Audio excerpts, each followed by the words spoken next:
قبل ما ابدا الفيديو قسما بالله انا ما مستني ريتش ولا مستني حاجه، انا عندي معلومه طالعه اقولها. بس قبل ما ابدا الفيديو طبعا هتكلم في نقطه معينه، هقول لك كل التفاصيل اللي موجوده في الصفقات دلوقتي وايه اللي هيتم، والكلام ده انا هتحاسب عليه الاسبوع الجاي، يعني قبل سوق الانتقالات ما يقفل حاسبونا عليه. فانا دلوقتي عايزك تعمل لي اللايك الحلو اللي زيك وتعمل لي المتابعه، وتعالى بقى انا اقول لك ايه اخر التطورات اللي حصلت في الصفقات في الفتره اللي فاتت. والله ان دي معلومه مؤكده باذن الله هتعرفوها وهتحاسبونا عليها لو ما حصلتش برضه بالفيديو ده، والفيديو ده متسجل، وتعالى حاسبني بعد اسبوع بالظبط. خليك معايا وما تنساش اللايك والمتابعه ويلا نبدا.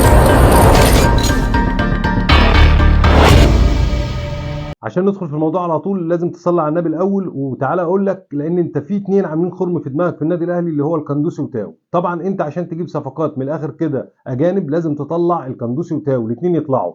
والراجل طالب ناس معينه يجوا سواء في الجناح او سواء في راس الحربه او سواء في المدافع.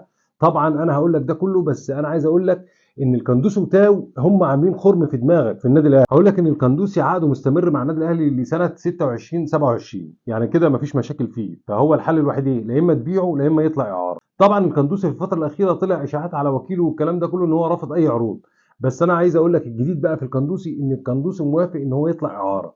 طبعا هو قال لك ان انا مرتاح في سيراميك، بس انا بقول لك معلومه مؤكده ان الاداره لا اما تعيره تاني لسيراميكا لمده موسم كمان لا اما يعار لزد. وده هتبقى النقطه الفاصله في صفقه من الصفقات اللي هتيجي من زد، لان احتمال كبير لا اما البنوني لا اما زيكو هو اللي يكون موجود في الاهلي. فالقندوسي هيروح ممكن في صفقه اعاره ويجيبوا مكانهم لاعب جناح مكان احمد عبد القادر. نيجي نتكلم بقى على تاو باختصار كده، عشان تاو اصلا هو عامل لك خرم كبير بالذات تاو. يعني القندوسي انا بشوف ان خلاص سكته مفتوحه وهيمشي، بس التاو هو اللي عامل لك خرم في دماغك. تاو من الاخر كده هو امه دعياله ان هو كان اسمه تاو، وتاو في الفتره الاخيره طبعا في السنه اللي فاتت كان احسن لعيب في افريقيا. فشيء طبيعي ان النادي الاهلي كان يجدد له سنه كمان، وفعلا النادي الاهلي جدد له سنه كمان. واحنا ما نقدرش نعتب طبعا على الاداره ان هي جددت لتاو سنه كمان، لان اللاعب كان احسن لاعب في افريقيا. بس كل اللي فيها ان تاو بنسبه 60% هو باقي معاك 60%. خد بالك 40% دي انا بقول لك ان ممكن يجي له حاجه من الخليج ويطلع، لو ما طلعش هو بنسبه 60% مكمل معاك. يعني من الاخر كده ادي احتمال كبير ان تاو مكمل معاك. هنخش بقى في الصفقات ونتكلم عن الجناح الاجنبي. وطيب انت دلوقتي قبل ما نتكلم عن الجناح الاجنبي انت بتاخدنا وبتسرح بينا، لا ده احنا ما عندناش مكان اصلا. ما هو فعلا احنا ما عندناش مكان.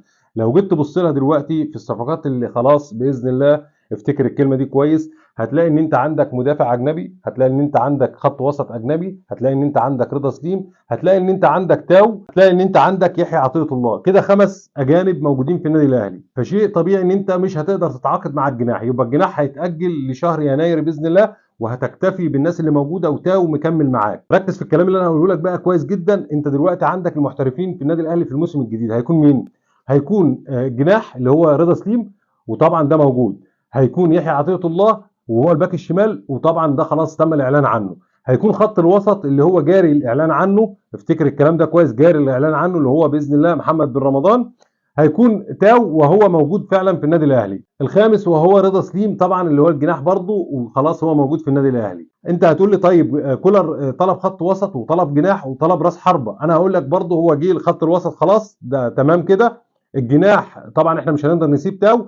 راس الحربه هيكون مين بقى؟ هيكون لاعب فلسطيني، لاعب فلسطيني بس مش عمر فرج، يعني احتمال كبير جدا هيكون ساليتش. ده انا مش عندي المعلومه 100%، كل اللي فيها ان انا اقول لك ان هو ممكن يكون لاعب غير عمر فرج، بس احتمال كبير يكون ساليتش. بس خلينا نستنى شويه لما اعرف المعلومه الاكيده وباذن الله هقولها على طول. عايز اقول لك كل القلق اللي شغال في السوشيال ميديا دلوقتي من صفحات وغيره وغيره وغيره ده شيء طبيعي اصلا. يعني انت زي ما يكون كده الاهلي بيقول لك ايه، شوق ولا تدوق، يعني انت سيبوهم يقولوا يهبدوا اي حاجه، بس صدقني انا كل الكلام اللي انا بقوله لك ده حقيقي. وممكن كمان ما يعلنوش اصلا في اول الاسبوع الجاي، يعني ممكن ما يعلنوش الحد او الاثنين كمان، يعني ممكن يستنوا لاخر يوم او اخر يومين ويبتدوا يعلنوا يقول لك ان الصفقات كلها جت. انا قلت لك قبل كده ان الصفقات متوقفه على الدولار، بس انا بقول لك فعلا ان في صفقات انتهت، اولهم خط الوسط. افتكر الكلام ده كويس، خط الوسط انتهى وهو محمد علي بن رمضان. باذن الله باذن الله نتقابل على الاسبوع الجديد. برضه افتكر الفيديو ده واحفظه عندك، احفظه كويس جدا، وتعالى عاتبني على يوم 31 لان ممكن صفقه او اتنين يعلنوا عنها وبعد كده يكملوا اخر الاسبوع. وفي نهايه حلقتي كان معاكم محمود الجندي. طبعا ما تنساش اللايك والمتابعه، وباذن الله معلومه جديده في وقت مناسب هطلع لكم بيها، وكلام اكيد لما اتاكد من الكلام انا بطلع اقوله، وباذن الله تفتكروا الفيديوهات دي وتقولوا ايوه كان عنده حق. كان معاكم محمود الجندي، ما تنساش لايك والمتابعه، وبشكركم.